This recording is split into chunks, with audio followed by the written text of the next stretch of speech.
Renovation ng dalawang palapag na row house dito sa Camellia, Sucat, Parañaque.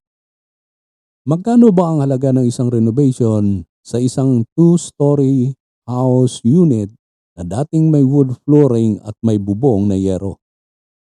Kung tutuusin, parang total renovation na ito dahil halos lahat maliban sa pader at poste ay pinalitan natin, kasama na ang hagdan at mga built-in closet at kitchen counter and cabinet.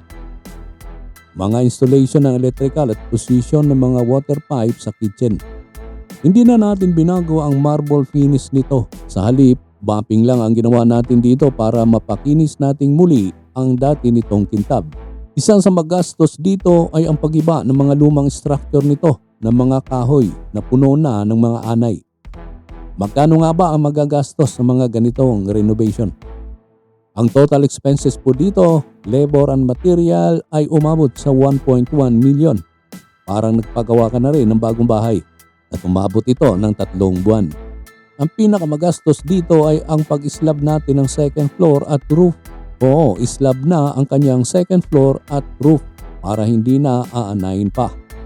Posible ba itong magawa sa isang row house? Posible, depende na yan sa paraan ng inyong paggawa.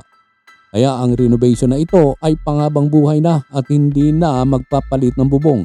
Kaya kung may mga ganitong klaseng unit kayo sa inyong mga lugar at gusto ninyong ipagawa ang flooring mula sa kahoy at magiging slab, pwede po ito. Depende na yan sa paraan kung papaano ninyo magagawa. Ito ang nagawa namin ng paraan. At ito na nga ang kinalabasan pagkatapos ng renovation. Sa halagang 1.1 million pesos, labor and materials na po ito.